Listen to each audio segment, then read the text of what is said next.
حیض اس خون کو کہتے ہیں جو خواتین کو ہر ماہ مقررہ اوقات میں کسی سبب کے بغیر از خود آتا ہے، یعنی ایک فطری طریقہ ہے۔ نفاس وہ خون ہے جو عورت کے رحم سے بچے کی ولادت کے وقت اور اس کے بعد کم و بیش 40 روز تک خارج ہوتا ہے۔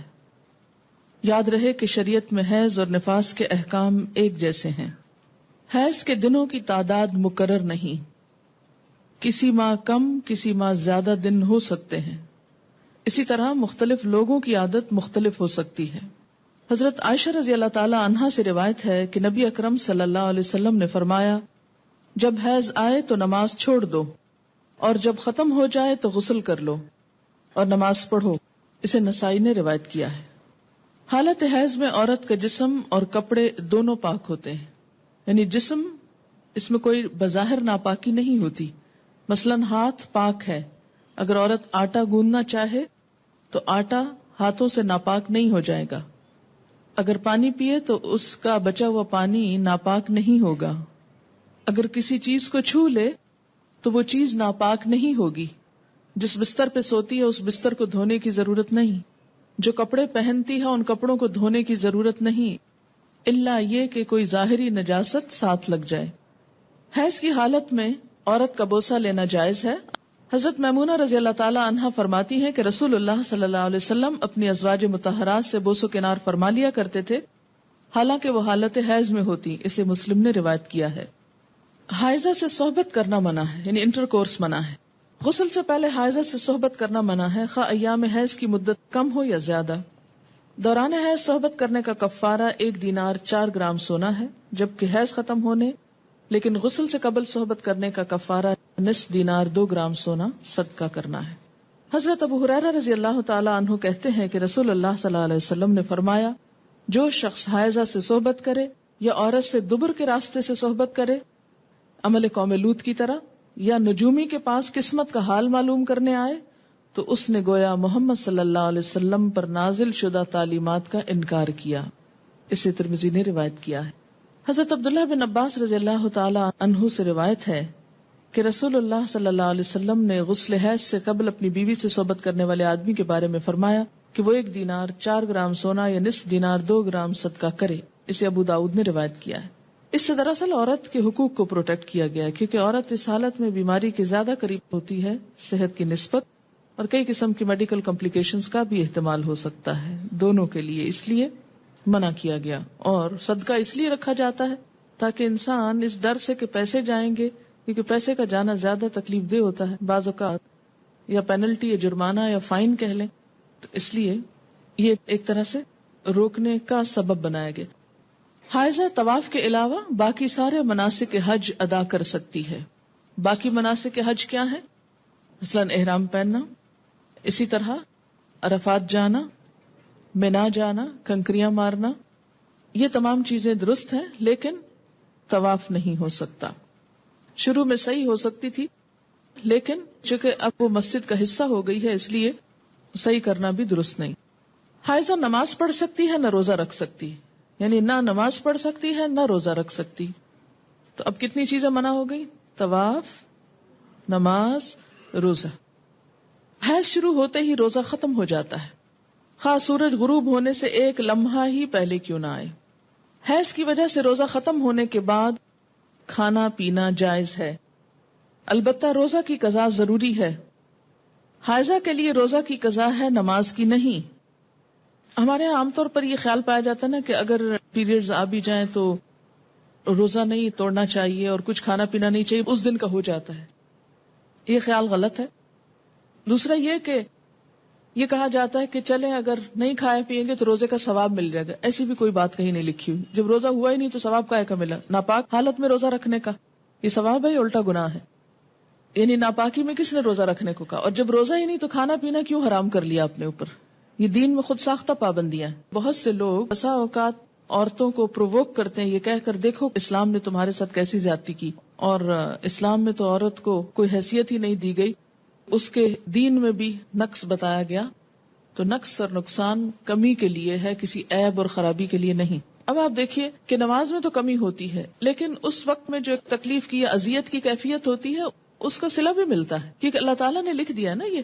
تو جو چیز اللہ تعالیٰ کی طرف سے آتی ہے اس پر انسان صبر کرے. جیسے بازو کو پین بہت ہے یا کوئی اور ایسی کیفیت ہے، تو یہ ایسے حالات میں صبر کرنا جو ہے وہ اجر کا سبب ہے. اگر ادھر سے کمی ہوئی تو ادھر سے بڑھ بھی گیا اجر. ٹھیک ہے. دوسری بات یہ کہ کمی سے مراد نمازوں کی تعداد میں کمی ہے، جس کو آپ بعد میں عام حالات میں نفل وغیرہ پڑھ کے بھی پورا کر سکتے ہیں، یا پھر یہ کہ کمی سے مراد اس اعتبار سے کمی بھی ہے کہ ایک مثلا تہجد کی روٹین آپ بناتے ہیں یا نمازوں میں خشوع و خضوع کی روٹین بناتے ہیں، این ابھی آپ اس حالت میں ہوتے ہیں کہ نماز چھوٹ جاتی ہے. اب کیا ہو گیا؟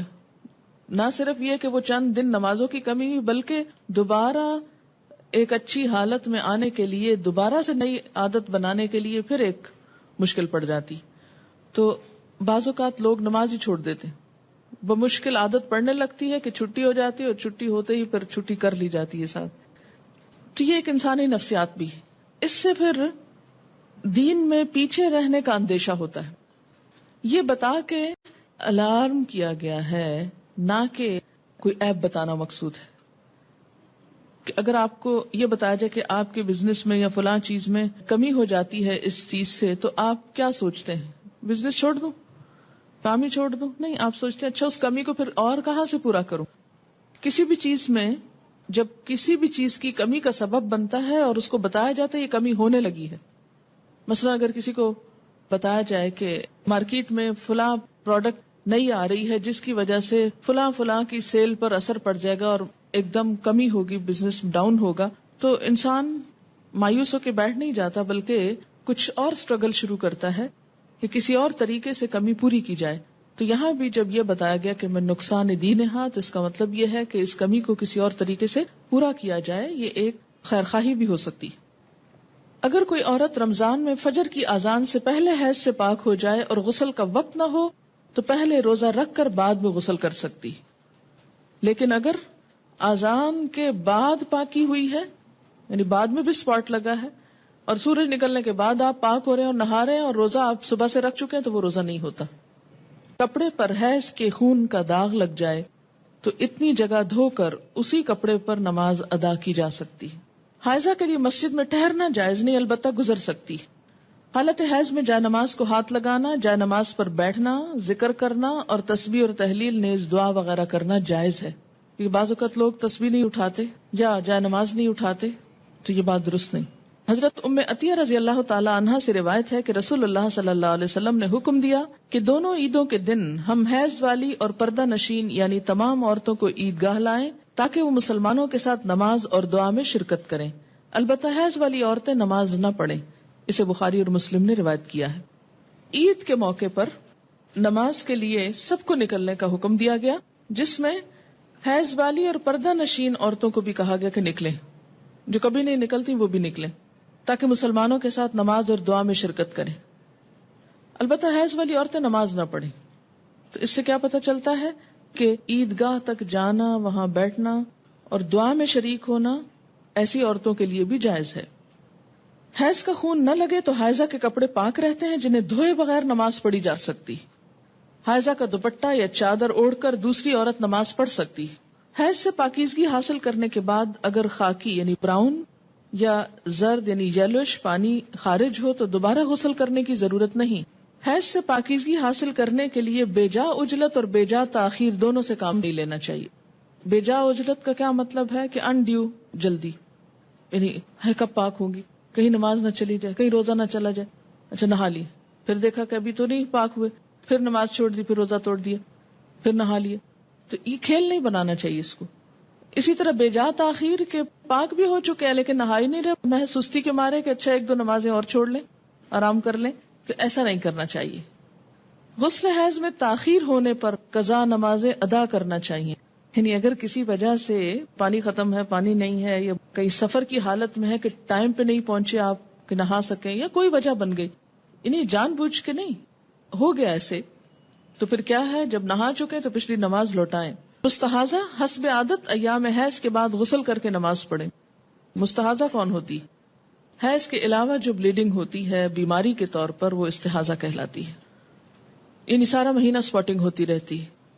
تو اس میں کیا ہے کہ جو حیض کے ایام ہیں جن میں بلیڈنگ فرق ہو جاتی ہے، مثلا تھکنس ہے یا اس کی اور علامات معلوم ہوتی ہیں، یا اس بیماری کے شروع ہونے سے پہلے ایام حیض کی جو ڈیٹس تھی یا جو عادت تھی اس کے مطابق نہا لے اور باقی دنوں میں نماز پڑھتی رہے خواہ سپاٹنگ ہوتی ہے۔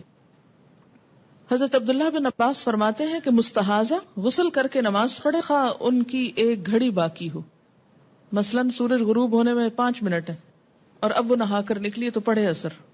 جب عورت نماز ادا کر چکے تو پھر شوہر اپنی بیوی سے صحبت کر سکتا ہے کیونکہ نماز افضل ہے، اسے بخاری نے روایت کیا ہے۔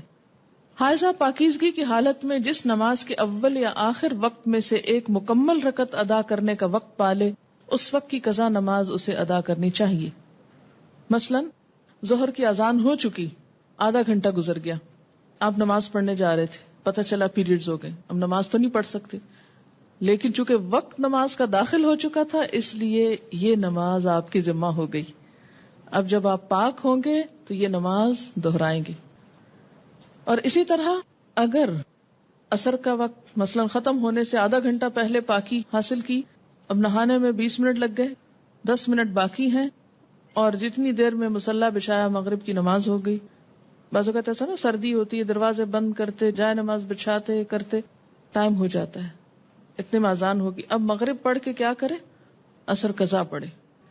حائضہ کو مسلسل قرآن پاک کی تلاوت کرنا منع ہے، البتہ ایک آیت توڑ کر پڑھ سکتی ہے، یعنی بیچ میں سانس لے سکتی ہے، اور یہ حدیث نہیں ہے، بہرحال ابراہیم نخعی کا قول ہے۔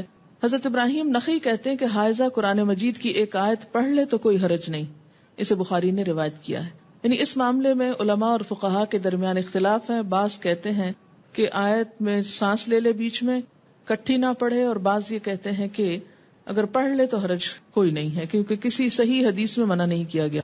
ایک روایت ملتی ہے مگر وہ ضعیف ہے۔ حائضہ قرآن مجید کو ہاتھ نہ لگائے، اگر پکڑنا ضروری ہے تو کپڑے سے پکڑنا چاہیے، یعنی عربک ٹیکسٹ جو ہے اس کو ٹچ نہیں کریں۔ شوہر کی اجازت سے حیض لانے یا حیض روکنے کی ادویات استعمال کرنا جائز ہے۔ دوران حیض بیوی کو طلاق دینا منع ہے،